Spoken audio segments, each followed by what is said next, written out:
Thessaloniciens 4, 16 à 17. 1 Thessaloniciens 4, 16 à 17.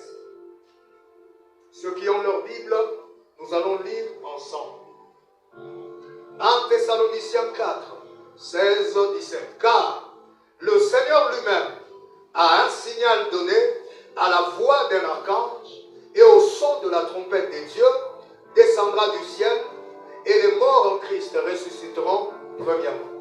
Ensuite, nous les vivants qui serons restés, nous serons tous ensemble enlevés avec eux sur des nuées à la rencontre du Seigneur dans les airs, et ainsi nous serons toujours avec le Seigneur. C'est quoi l'enlèvement de l'Église? Nous voulons dire que l'enlèvement, c'est l'action de Christ qui consiste à enlever l'Église, à le retrancher du monde, à l'attirer à lui dans les airs. C'est ce que cela, simplement, je peux dire, signifie. L'enlèvement décrit plutôt la première phase du retour du Seigneur. Oui, il y a deux retours. Le premier retour a pour but principal l'enlèvement. Le second retour a pour but principal le règne millénaire. Et entre les deux, il y a des événements qui vont avoir lieu. Entre autres, l'Antichrist qui va s'élever, après l'enlèvement, un petit temps de semblant de paix, et puis Antichrist à côté les mains, et puis le désastre va s'abattre sur la terre, et Christ va revenir pour la seconde fois. Donc, lorsqu'on parle de l'enlèvement, on le situe à la première phase du retour du Seigneur. Il y a une première fois, la première fois, c'est appelé aussi la première venue. Boye Yaliboso. Il était venu pour se révéler au monde. Il était venu pour révéler le Père. Il était venu pour révéler l'amour de Dieu. Il était venu pour prêcher la nouvelle alliance, prêcher le pardon du péché. Il était venu pour mourir à la croix. Il était venu pour être enterré. Il était venu pour ressusciter. Il était venu pour être enlevé et rentrer vers le Père. C'est pourquoi dans Jean 14, il est en train de dire que lorsque je me serai allé, je reviendrai, je vous prendrai, afin que là où je suis, vous y soyez aussi. Déjà pendant qu'Azana Bomoy a aussi son programme, projet, promesse plutôt, qui a Kokenda. Et dans les Kokenda, il y a la mort.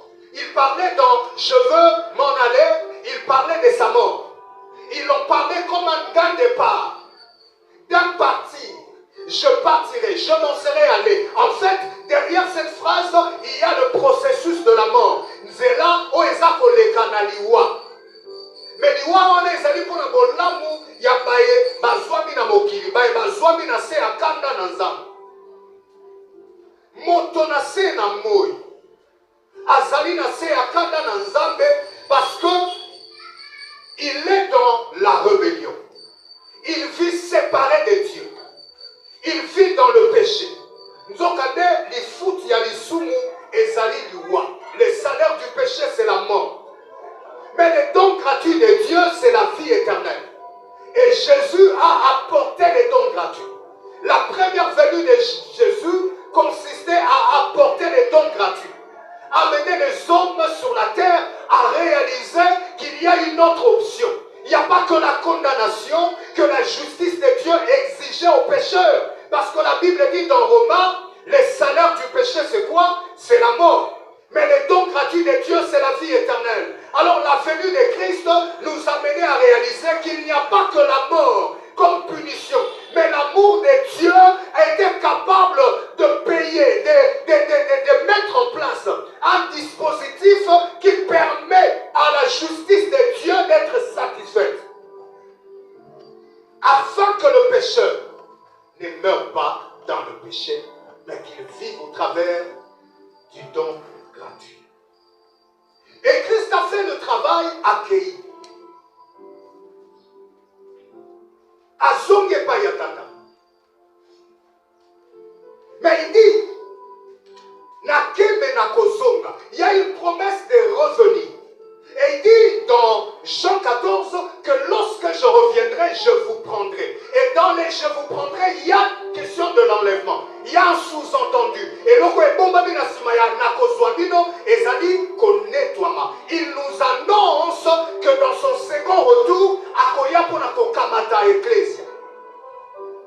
il reviendra pour enlever l'église. Et ce retour consistera, la première phase, il y a retour naïef, mais en termes de